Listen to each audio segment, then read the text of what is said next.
London, 1845. Beneath the gaslight glow and polite chatter of Victorian drawing rooms, a darker secret stirred in crystal bottles. It was amber, bitter, and deceptively elegant.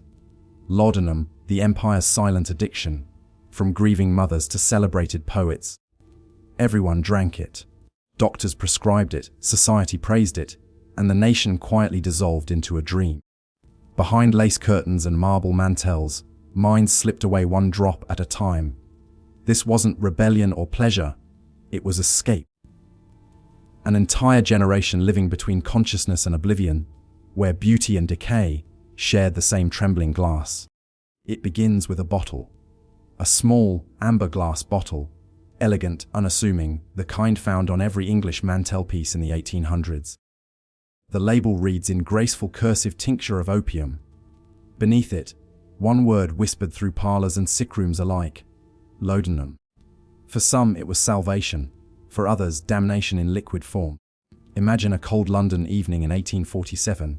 Gas lamps flicker against the fog, carriages rattle over cobblestones, and behind curtained windows, England dreams in opium's embrace. From the poorest seamstress to the wealthiest widow, from poets to physicians, laudanum flowed like ink through the veins of the Victorian age. It was medicine, comfort, and vice, all in one crimson draught. They called it the sleeping friend, the quiet rest, or simply the drop. It promised to ease pain, still crying infants, calm troubled minds, and lull the grief, stricken into blissful forgetfulness. A few drops could silence agony. A few more could silence life itself. No one knew where medicine ended and madness began. Laudanum was in truth a blend of opium and alcohol, a concoction so powerful that it could numb a broken limb or a broken heart. It was sold freely in apothecaries, advertised in newspapers, and prescribed by doctors for everything from coughs to hysteria. You could buy it from a corner chemist as easily as you might buy tea. It was the secret ingredient in tonics, the comfort of widows, the muse of poets, and the cradle, song of England's restless soul. But beneath the civility of its use was something far darker, a quiet epidemic of dependence spreading through drawing rooms and slums alike. England was a nation addicted to forgetting. Women were the first to fall. The polite, pale faces of Victorian wives, and mothers hid bottles of laudanum among their perfumes and powders. Doctors recommended it for menstrual cramps, melancholia, and female nerves. Housewives took it to sleep, to cope, to endure lives of silence and sorrow. It became the invisible chain of domestic life, legal, respectable, and utterly destructive. Writers, too, drank deep from the bottle. Samuel Taylor Coleridge, Thomas de Quincey, and Elizabeth Barrett Browning, names carved in literary gold, were all touched by laudanum's strange muse. It expanded the imagination while quietly consuming the mind. Coleridge's Kubla Khan, that surreal vision of pleasure domes and opium dreams, was born from its haze. De Quincey's Confessions of an English Opium Eater turned personal ruin into poetry, exposing England's most beautiful addiction. But for every artist who romanticized it, thousands of nameless souls perished in silence, infants poisoned by soothing syrups, factory workers dulled to survive endless labor, mothers slipping into eternal sleep beside half-empty bottles. The drug that promised to heal the nation was slowly killing it. And yet, in those years, few saw it as evil. Laudanum was the doctor's friend, the widow's comfort, the poet's muse. It was the respectable poison, the acceptable sin. If gin was the drink of the streets, laudanum was the drug of the parlor. Elegant, refined English. No law forbade it. No sermon condemned it. No one dared to see that the empire built on industry, intellect, and iron was quietly dissolving in a red-gold haze. The great paradox of the Victorian mind was this: while it preached moral virtue and restraint, its heart pulsed with addiction. The same society that shamed women for passion sold them bottles of chemical peace. The same doctors who wrote essays on purity prescribed opium to their patients and to themselves. Laudanum didn't just ease pain, it numbed conscience. And so, in parlours filled with lace and lavender, in sick rooms heavy with perfume and decay, England's finest drank their way into oblivion, drop by drop, dream by dream. It was not the darkness of the slums that defined the Victorian drug age. It was the darkness hidden in its civility, the soft-spoken, well-dressed addiction that dripped from the bottle like honeyed despair. Because in the 19th century, England didn't fear laudanum. England was laudanum, elegant on the surface, trembling beneath. It often began quietly, not with the wild desperation of addiction, but with the gentle clink of glass and the sigh of relief. Laudanum was never taken with shame. It was measured, deliberate, and ritualized, part of the daily rhythm of life in 19th century England. In genteel homes across London, Manchester, and Bath, small doses of laudanum were mixed into tea or wine, taken discreetly before bed or after breakfast. It was a medicine. After all, one's apothecary said so, and one's doctor approved. Even the advertisements in newspapers promised peaceful slumber and blessed relief. The ritual was almost elegant. A mother might pour a teaspoon into a porcelain cup before tending to her restless infant. A gentleman, weary from work or haunted by the anxieties of empire, would add a few drops to his evening brandy. For the elderly, it became a nightly companion, easing the ache of joints and the loneliness of twilight years. Soon, entire households lived on the rhythm of the tincture. Women of the middle and upper classes were its most faithful devotees. In an age that prized composure and modesty, emotional pain was a private burden. Doctors, largely male and dismissive of female hysteria, prescribed laudanum as if it were a cure for life itself. The symptoms: anxiety, sadness, sleeplessness, exhaustion. The prescription: a few drops of forgetfulness, and forget they did. The stifling marriages, the dead children, the unending decorum of drawing-room life. Laudanum dulled grief and turned despair into a faint, dreamy calm. To appear serene was to be respectable, and laudanum made serenity easy. But beneath the surface, the drug altered everything. Minds dulled, appetites vanished, faces grew pale, eyes distant, speech slow. The same women who once fluttered through afternoon teas became fragile, ghostly figures drifting between sleep and wakefulness. Servants whispered about their lady's condition, while husbands simply ordered another bottle from the chemist. The apothecaries knew. They watched as familiar faces returned week after week, asking for just a little more, yet profit dulled their conscience. Laudanum was legal after all, and England was a nation that worshipped medicine. The poor, too, found their escape. In the dark alleys of industrial towns, laudanum was sold in cheap vials, the working man's solace, the mother's mercy, the infant's silence. Labourers numbed their pain after 14-hour shifts. Women used it to quiet hungry babies, unaware that each drop brought them closer to death. It was said that in the slums of Manchester, infants slept too soundly, their tiny lungs heavy with the mother's helper. The drug bridged classes, from silk to suit, lace to linen. Everyone suffered, everyone dreamed. Laudanum was the one comfort shared by duchesses and beggars alike. Writers, too, embraced the bottle. Thomas de Quincey, in his famous Confessions of an English Opium Eater, described the transformation vividly. Heavenly pleasures of the imagination, visions of more than earthly splendor, and then endless torment. He was both prophet and victim of the age's addiction. His confessions were not just a warning, but a mirror, showing a society too entranced by its own illusions to face the truth. Even Charles Dickens hinted at it, his characters often wary, half-dreaming, their London a labyrinth of shadows and fog. Behind the moral tales of Victorian literature lay a world narcotized by its own civility.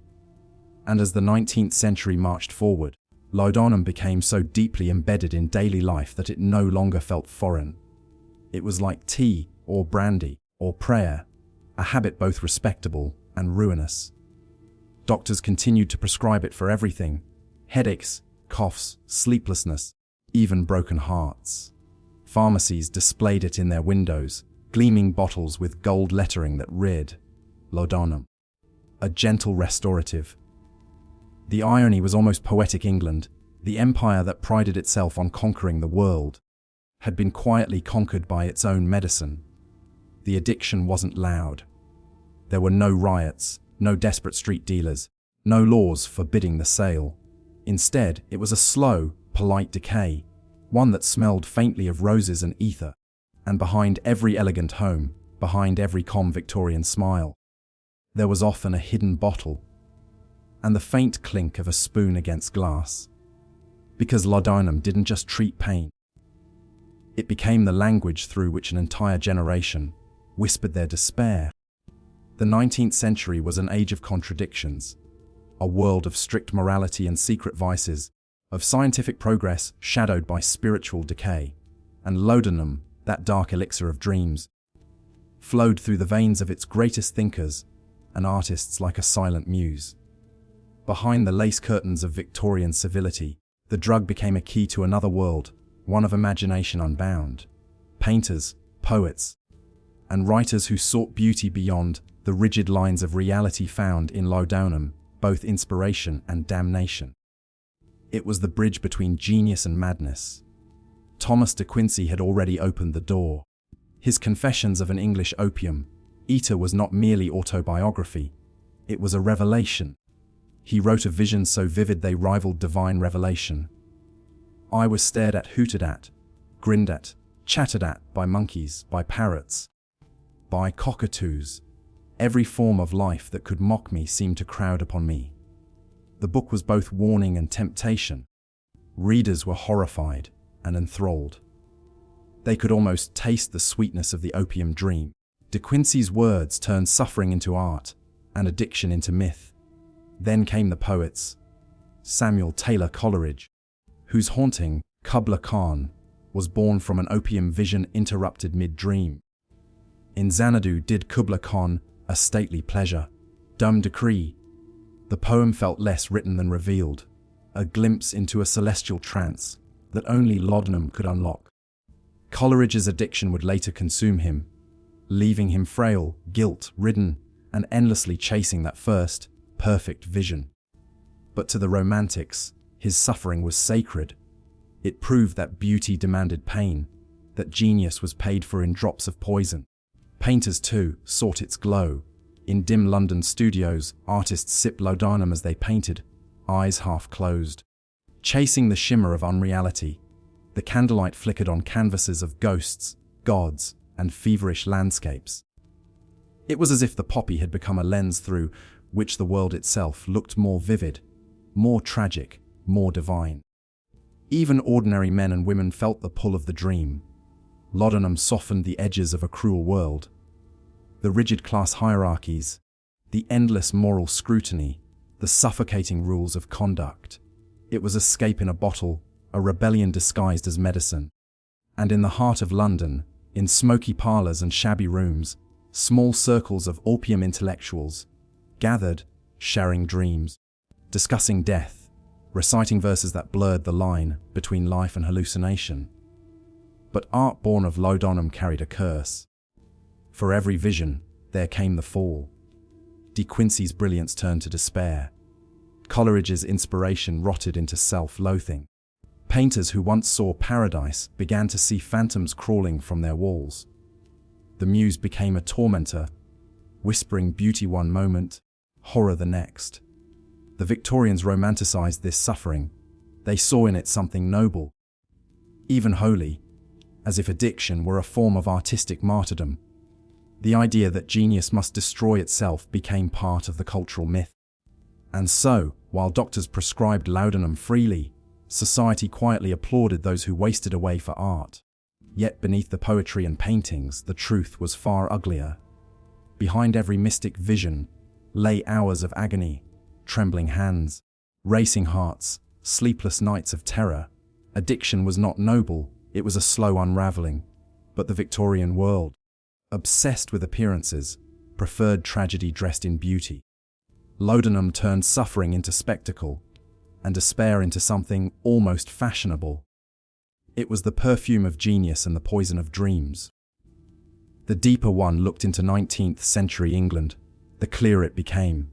Laudanum was not a vice of the few, but a quiet epidemic dressed in respectability. It was the secret thread weaving through drawing rooms, factories, and even nursery chambers. Everyone used it, but no one spoke of it. Behind the velvet curtains of polite society, the clink of the laudanum bottle was as familiar as the sound of a teacup on porcelain. It soothed crying infants, calmed anxious mothers, steadied trembling hands of old men, and silenced the pains that came from both labor and loneliness. The Victorians, with all their restraint and moral codes, had discovered a socially acceptable addiction. Doctors prescribed it freely, apothecaries sold it cheaply, and the public consumed it hungrily. A few drops could make the world tolerable again, could numb grief, disguise hunger, or soften the dull ache of poverty. It was easier to pour another measure of laudanum than to face the grinding cruelty of the industrial age. Women, especially, became its quiet victims. The pressures of Victorian femininity, modesty, submission, emotional restraint, pushed many into silent despair. Laudanum became their invisible ally. A nervous condition, or hysteria, as doctors called it, was often just a name for exhaustion and loneliness. The prescription, a few drops of the tincture, mixed with wine. Ladies would sip it discreetly in the evenings, their eyes glazing over as the weight of their corsets seemed to lift. They would smile again, speak softly, and drift into the hazy comfort the poppy promised. To outsiders, they were delicate and graceful. To themselves, they were fading ghosts. In poorer neighborhoods, the picture was different but just as tragic. The working class, ground down by endless labor, turned to laudanum as their only comfort. Mothers gave it to their children to make them sleep while they worked long hours. It was known as Godfrey's cordial or mother's friend, but it was poison dressed as mercy. Babies died quietly, and society barely noticed. The hypocrisy was staggering, while newspapers condemned the low habits of the poor. Aristocrats attended soirées, as where glasses of wine were laced with opium tincture, calling it a touch of refinement. Clergymen preached sobriety from the pulpit, only to sip their own dose before bed, and yet the signs were everywhere.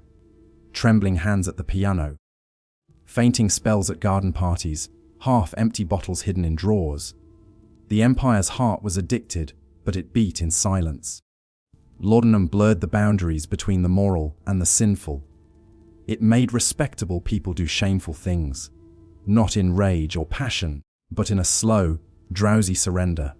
Letters went unwritten, promises forgotten, prayers mumbled through fogged minds.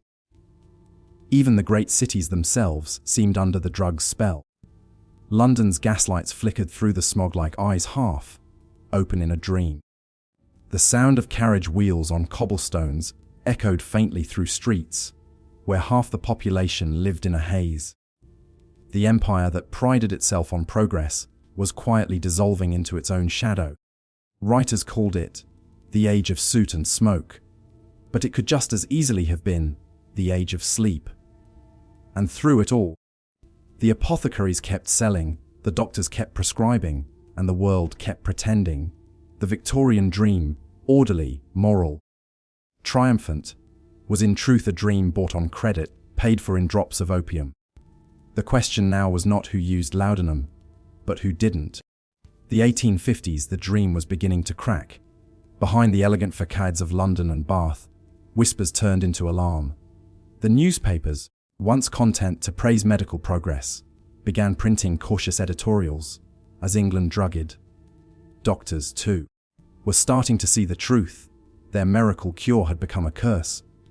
In hospital wards, they noticed patients who could no longer function without their daily drops. Women fainted when deprived of their medicine. Soldiers and factory workers trembled when their bottles ran dry. Withdrawal, a word few yet understood, was dismissed as madness, weakness, or divine punishment. But those who watched closely saw the same thing. England was addicted. The first warnings came from the doctors themselves. Dr. Thomas Trotter wrote that laudanum, though a blessing in pain, was the most treacherous of comforts. Dr. George Still, an apothecary in Manchester, recorded that nearly 1 in 5 prescriptions contained opium. But the public didn't want to hear it. Addiction was a word reserved for the poor, not for the refined, not for mothers or poets or gentlemen. The hypocrisy deepened. The same society that scorned the gin drinkers in East London turned a blind eye to laudanum decanters in Mayfair parlours. It was the respectable addiction, odourless, graceful and silent. A spoonful in tea looked nothing like vice. Writers and artists began to tell the truth that others wouldn't. The English essayist Thomas de Quincey, in his haunting Confessions of an English Opium Eatus, 1821, had already peeled back the curtain. He described the ecstasy of his early intoxication, the visions, the pleasure, and then the nightmares that followed. His words spread like wildfire, shocking and fascinating the public. But even then, most saw it as literary drama, not a warning. They called him eccentric, a man who had flown too close to his own imagination. De Quincey's nightmares, however, were real. He wrote of walking through dream cities where eternity pressed down like a weight. He dreamt of being buried alive beneath a sea of faces, and waking with his heart racing, desperate for another dose. His book became both confession and prophecy. England, too, would one day wake to its own horror. Meanwhile, reformers were stirring. The temperance movement, which had first fought alcohol, began to notice the other spirit haunting the nation. Pamphlets appeared with titles like "The Poison in the Cupboard" and "Mothers, do you know what you give your children?" Preachers thundered against moral decay, blaming laudanum for everything from sloth to sin, but even they unknowingly carried small flasks in their coat pockets for their nerves. In the working class districts of Liverpool and London, the first public health officials sounded the alarm. They reported shocking mortality rates among infants given opium mixtures, deaths listed simply as failure to thrive. In 1857, a coroner in Nottingham declared that England's children were dying of peace. The government began to take notice, but slowly. There was no law against laudanum. It was not smuggled or hidden. It was sold openly, alongside soap and tobacco. Even children could buy it for a few pennies. The apothecaries grew rich, and politicians looked away. And so the nightmare deepened. By the 1860s, entire towns were described as stupefied. Housewives who once took a few drow consumed whole ounces. Workers would spend their wages not on beer, but on bottles of brown liquid. The fog over England's cities seemed thicker. Not just from coal, but from the collective sleep of a people half dreaming their lives away. Yet for every addict, there was a defender. Laudanum had saved lives, eased unbearable pain, and soothed the dying. How could something so merciful be evil? How could a cure for suffering become the source of it? The debate divided medicine, church, and parliament alike. And beneath all the arguments, the same truth lingered. England did not want to wake up. The dreams were too sweet, the pain of reality too raw. The empire that ruled the seas was losing the war within itself, one drop at a time. If laudanum was England's quiet disease, then its greatest minds were its most elegant victims. The same brown tincture that sedated the poor also fueled the imaginations of poets, painters, and philosophers. What began as medicine had become a muse, and 19th century England's art would forever bear its mark.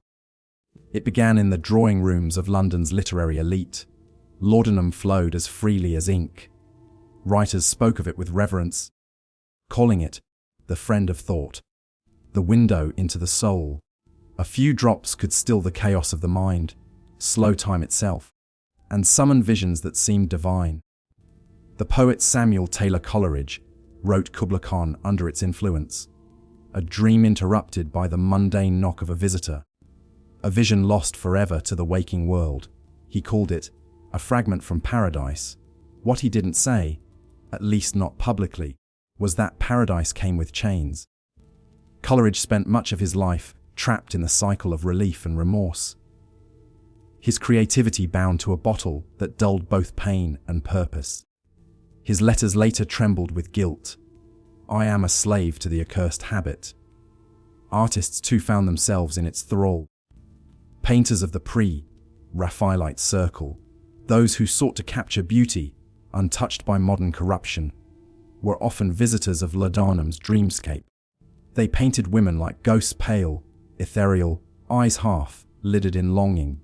The canvases shimmered with melancholy, their beauty tinged with something mournful, almost narcotic. It was as though the entire aesthetic of Victorian art had become intoxicated, beauty seen through smoke. The line between medicine and madness blurred completely. Doctors prescribed laudanum for melancholia, a term that encompassed everything from heartbreak to artistic temperament. It was common for creative men to write under its influence, praising its lucid calm. But that calm exacted a price. The same drug that opened the mind's gates also corroded them. Memories slipped, focus vanished, and dependency grew. Letters from poets and novelists began to carry the same tremor. Confessions of sleeplessness, trembling hands, despair. Yet they kept using it. For many, it was no longer about relief. It was about maintaining the illusion of inspiration, of control. And then came the nightmares. De Quincey's English opium eater had already described the terror that lurked behind the pleasure, the monstrous dreams, the feeling of drowning in time itself. He spoke of immense architecture rising in his sleep, of endless corridors where his soul wandered lost. These weren't just hallucinations. They were metaphors for the age, the labyrinths of progress that trapped their own creators. Writers began to see themselves reflected in the drug's dual nature. Laudanum, like the empire, promised control and expansion, but beneath it lay decay. The Victorians believed in progress, in science, reason, and moral order. Yet their greatest minds were seeking escape from those very ideals. It was as if laudanum became the dark mirror of the age's ambition. The same intellects that built the modern world were desperate to forget it, to dissolve into dreams where no factories roared, no moral codes suffocated. Laudanum offered that forgetting in liquid form. In smoky studies and lamplit parlors, England's dreamers drifted between worlds, writing of angels while slowly turning into ghosts. The poets of the Romantic Age became prophets of oblivion, singing hymns to beauty while their bodies withered. The Victorians, proud of their restraint, found themselves enslaved to desire. It wasn't just addiction to a substance, it was addiction to escape. And perhaps that was the true tragedy of laudanum. It didn't simply numb pain, it numbed awareness. It made people content in their suffering, complacent in their decay. By the late 19th century, the effects were everywhere. The novels grew darker, the poetry more despairing, the art more unreal. The age that had begun with industry and reason was ending in dreams and death. Behind every painting of pale beauty, behind every haunting verse, behind every trembling genius, there was the same small bottle, unmarked, half empty, gleaming amber in the candlelight. Laudanum had not only altered England's body, it had rewritten its soul. By the 1870s, the medical world could no longer pretend. Laudanum, once hailed as the crown jewel of medicine, had turned on its masters. Doctors began to see their patients, genteel men, delicate women, and soldiers alike, fall into the same trance, the same craving. The cure had become the disease. Hospitals across London and Manchester began quietly documenting the phenomenon they dared not name. Morphinism, opium habituation, laudanum dependency. There were no textbooks, no guidelines, only shame and confusion. One physician wrote despairingly, "It is a malady of the will, not of the body, and yet the body dies of it." Doctors were supposed to be healers, but many had become dealers in elegant poison. Apothecaries who once sold laudanum by the gallon now spoke of responsible dosing. yet their windows still glimmered with bottles. For every addict they tried to cure, 10 more came through the door, smiling politely, asking for their usual tincture. Withdrawal was hell. Without laudanum, patients suffered sweats, tremors, delirium, and visions. They begged for sleep that would not come. Nurses described them as burning from the inside out. Many relapsed simply to end the torment. There was no methadone, no modern substitute, only agony and guilt. And still, the prescriptions continued. Laudanum was everywhere because it worked. It dulled the pain of childbirth, eased the dying, silenced the wounded. The same doctors who condemned it couldn't stop using it. They wrote of their shame in medical journals. Why administer salvation in drops and damnation in doses? Public panic soon followed. By the 1880s, newspapers began running sensational stories. Society ladies in the grip of the poppy. Mothers poison their infants with Godfrey's cordial. The tone was moralistic, blaming women, the poor, or foreign influence, anyone but the system that created the epidemic. It became fashionable to demonize the user rather than the drug. Artists and writers were portrayed as degenerate dreamers. Working-class mothers were called negligent. Yet no one dared attack the apothecaries or the medical profession directly. They were too respectable, too powerful. England needed its laudanum, to sleep, to work, to forget. In private, doctors began experimenting with cures. Some tried cold turkey withdrawal, locking patients in dark rooms for weeks. Others replaced laudanum with morphine injections, believing the precision of the needle would control the craving. Unaware they were replacing one addiction with another. There were even water cures. Clinics by the sea where the afflicted were made to bathe, fast, and pray.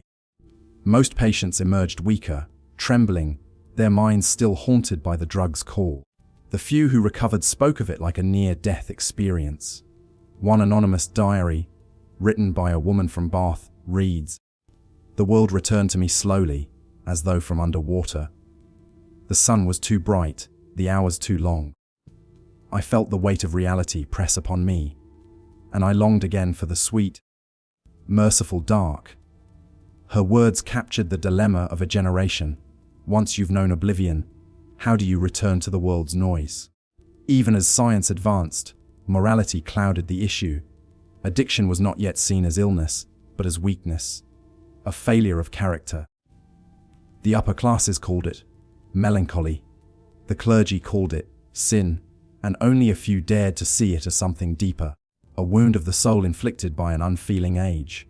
By now, Britain's empire spanned the globe. India, China, Africa, and everywhere it went, opium followed. The very drug destroying levs in England was the same one it sold by the ton to the east. The hypocrisy was staggering.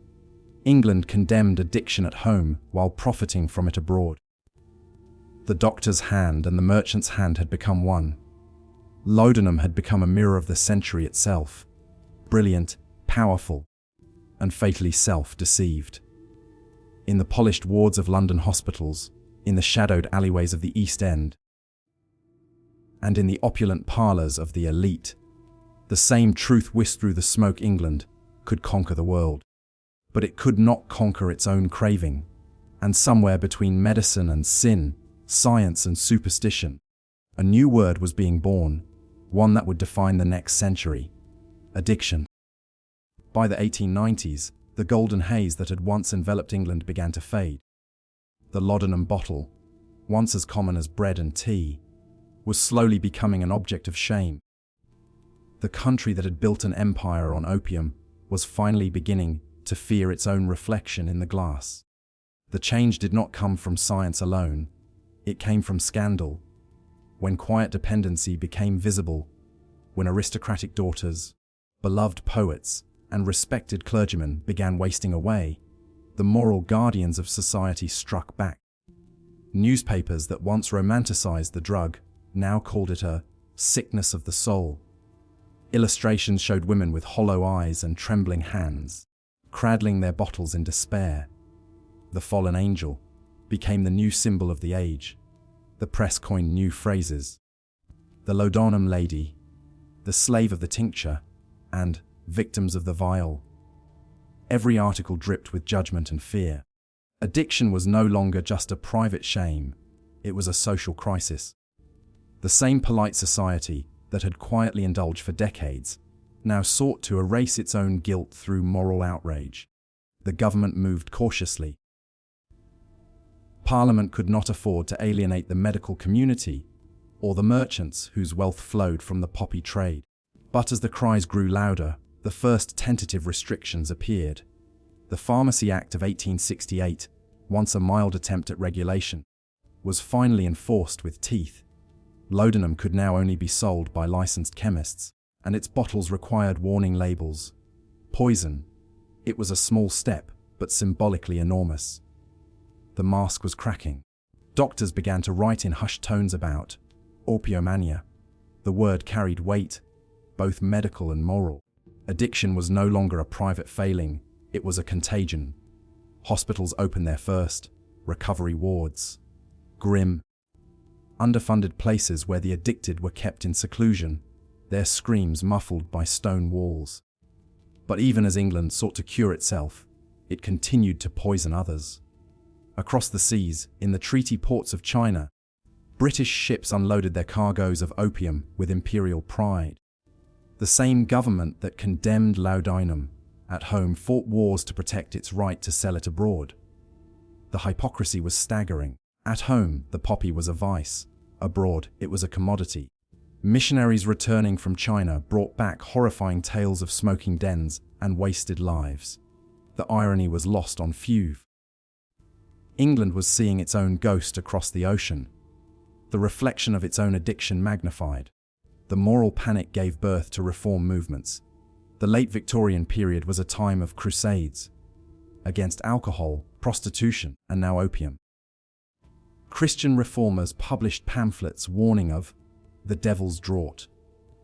Women's groups spoke out against the destruction laudanum wrought in their homes. Physicians wrote to medical journals, urging the government to act before England became a nation of invalids. Yet even as reformers marched and moralists raged, the demand for oblivion remained. The industrial world was louder, harsher, more demanding than ever. Poverty, isolation, and loss had not disappeared, and though laudanum bottles grew harder to buy, new forms of relief replaced them: morphine injections, cocaine tonics, and later, heroin.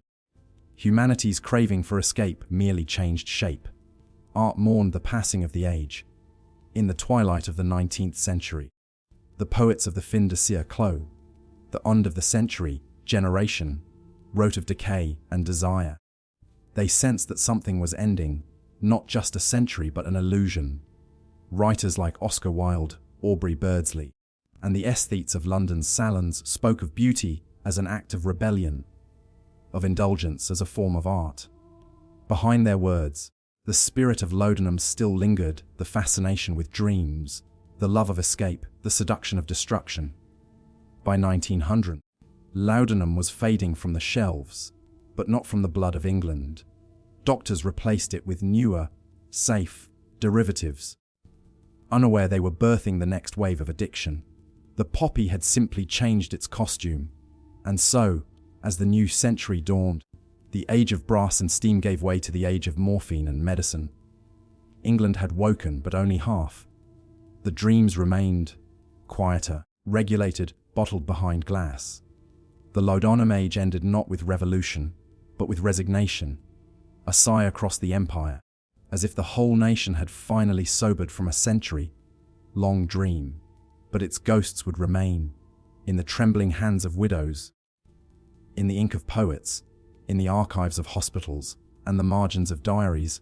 The shadow of the tincture endured. England had survived laudanum, but it had been forever changed by it. When the last drops of laudanum dried from England's shelves, it did not vanish, it transformed. The story of the poppy had not ended. It had merely evolved, slipping silently into the bloodstream of modern medicine. What Victorians called a gentleman's solace had become the foundation of something darker and more systematic: the science of addiction. By the early 20th century, as doctors tried to distance themselves from the sins of the past, they began studying those very sins under microscopes and in asylum wards. The word, addiction, once absent from polite vocabulary, now appeared in medical journals and psychological treatises. What had once been whispered in shame was now analyzed, categorized, and classified. The moral failure of the addict was becoming a medical condition, and in that quiet shift, the ghosts of Laudanum began to shape modern thought. Hospitals that once punished users with confinement now experimented with treatment. The first clinics for morphia habitus appeared, attempting to wean patients off the drug with reduced doses or chemical substitutes. Ironically, many of these treatments used newer opioids, like heroin, a cure, more dangerous than the illness itself. Doctors called it progress. But history once again was repeating itself. Pharmaceutical companies saw opportunity. The same business instincts that had driven Victorian chemists now fueled an industry far more powerful and global. Morphine, cocaine, and eventually synthetic opioids like codeine and oxycodone emerged, each marketed as safer, more scientific, more modern. The glass bottles changed shape, the labels became cleaner, but the promise was the same: relief, peace, escape. In the laboratories of Germany, the United States, and Britain, chemists continued the poppy's evolution. When Bayer introduced heroin in 1898, it was proudly sold as a non-addictive substitute for morphine. The irony was almost poetic, a century of suffering reborn as innovation. Meanwhile, the cultural echo of Laudanum refused to die. Writers, artists, and musicians of the early 20th century continued to draw from the same well of dreams that had intoxicated the Romantics. The languid decadence of Baudelaire's artificial paradises, the haunted verses of Thomas de Quincey's Confessions, the surrealism of early cinema, all bore the fingerprints of Laudanum's legacy. It was as if the drug had seeped not just into the veins of its users, but into the bloodstream of Western imagination itself. Psychology, too, was born from its ashes. Sigmund Freud, himself a user of cocaine, wrote extensively about the pleasure principle, the human drive to seek relief from pain. Behind his theories lay the same questions the Victorians had wrestled with in silence. Why do humans chase numbness? Why does comfort destroy as easily as it heals? And can the mind ever be truly free from its cravings? These questions, born in the opium dens and parlors of the 1800s, became the foundation of modern psychiatry and behavioral science. In literature and film, laudanum became myth. Victorian heroines trapped by circumstance often reached for the small brown bottle, the symbol of both despair and defiance. Sherlock Holmes' morphine syringes, Dr. Jekyll's transformative potion, and even the fainting tropes of Gothic novels all echoed the same truth: England's fascination with intoxication had never truly ended. By the mid-20th century, historians began to re-examine laudanum not as a scandal, but as a mirror, one reflecting the anxieties of an age caught between faith and science, morality and medicine. What emerged was a portrait of a society desperate for control yet powerless against its own yearning for escape. The Victorians were no different from us. They simply lived in slower times, with fewer distractions and deeper silences. Their bottles were glass and cork, ours are plastic and prescription. Their chemists promised relief from melancholy, ours promise relief from anxiety. The tools have changed, but the desire remains eternal. The laudanum bottle became a symbol, fragile, beautiful, dangerous, a warning and a temptation. Its liquid once shimmered like amber in candlelight, now its shadow lingers in every pill, every vial, every craving humanity has ever tried to justify. The age of laudanum may have ended in the 19th century, but its echo continues in hospital wards, in pharmaceutical boardrooms, and in the quiet moments when pain feels unbearable and sleep will not come. Because in the end, laudanum was never just a drug. It was a mirror, showing us what we fear most, that the line between medicine and poison, between healing and destruction is as thin as a drop of tincture in a teaspoon of water. The world has changed beyond recognition since the 19th century. Carriages have become cars, telegrams have become smartphones, and Victorian England has long faded into sepia photographs and museum exhibits. Yet one thing remains hauntingly familiar: our dependency on chemical comfort. In the soft glow of modern hospitals, under the sterile light of pharmacies and clinics, the ghost of laudanum still lingers. It hides behind new names and cleaner packaging: oxycodone, hydrocodone, fentanyl. The bottles are child-proof now, the labels printed in sterile fonts. But the promise whispered by each pill is the same one the Victorians once heard: this will make the pain go away. The story of laudanum is not an antique relic, it's a reflection in the mirror of our modern age. The Victorian housewife soothing her grief with a teaspoon of tincture is no different from the modern worker reaching for a prescription after a sleepless night. The motivations are the same: to dull the ache of living, to silence the noise of thought, to forget for just a moment. History doesn't vanish, it mutates. When laudanum disappeared from the shelves, it didn't end. It evolved into a trillion-dollar industry. The pharmaceutical revolution, born from good intentions, carried within it the same seductive danger, the illusion of control over human suffering. And like the chemists of the 1800s, modern companies sold hope in bottles, their advertisements echoing Victorian charm, calm tones, trusted faces, the reassurance that your doctor knows best. But just as the Victorians discovered, relief has a price. The modern opioid crisis, spanning continents and claiming millions of lives, is the direct descendant of that same golden liquid once poured into crystal glasses by candlelight. What was once the elixir of elegance is now a global epidemic. The difference lies only in scale and speed. The desperation that once drove poets and mothers, soldiers and doctors to the comfort of laudanum has not disappeared. It has simply found new vessels. Today, the poppy fields still bloom, their sap harvested not in apothecary jars, but in industrial labs. The addiction that once crept through London's parlours now runs through cities worldwide, from American suburbs to Asian ports, an invisible empire of dependency. And yet, the cultural allure remains strangely intact. Hollywood, literature, and music continue to romanticize intoxication. From rock stars to writers, the idea of creative genius bound to addiction still fascinates the world. The tragic brilliance of the suffering artist, the genius who burns too bright. It's the same myth that haunted De Quincey and Coleridge, repackaged for a new century. But behind the myth, there is silence. The same silence that once filled Victorian bedrooms when the bottle ran dry. Modern medicine, for all its progress, still grapples with the same moral paradox. How do you heal pain without creating new suffering? How do you comfort the mind without enslaving it? It's a question the Victorians never truly answered, and neither have we.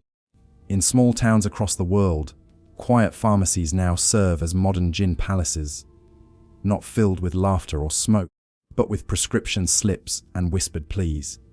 The transaction is the same: give me something to forget. And still, the bottle wins. The parallels are chilling. Where laudanum once ruled the drawing rooms of England, today opioids rule the modern household. Where Victorian society judged addiction as moral weakness, modern society dresses it in the language of disease. But the shame remains. We have changed the words, not the wounds. In a sense, laudanum never died. It lives in every chemical escape, every substance that promises to take the edge off. It lives in the human need to smooth the sharp corners of existence, to transform unbearable reality into something dreamlike. The Victorians drank their pain in amber tincture. We swallow ours in white tablets. And both generations, in their own ways, are haunted by the same illusion: that relief can be purchased, that peace can be measured in milligrams. Yet, perhaps the true legacy of laudanum lies not in its destruction, but in its revelation. It forced humanity to confront the fragility of its own mind, to see that suffering is not merely physical, but deeply spiritual. It exposed how easily comfort becomes captivity. As the 21st century moves deeper into its pharmaceutical age, we are still wrestling with the question the Victorians first posed under flickering gaslight. What are we willing to sacrifice for the promise of relief? In the end, the story of Laudanum is not about a bottle. It's about the human soul, desperate, brilliant, fragile, forever reaching for the next dose of oblivion. And somewhere, in that quiet space between pain and peace, the ghost of Laudanum still whispers. Its voice is faint, but familiar. Drink and forget.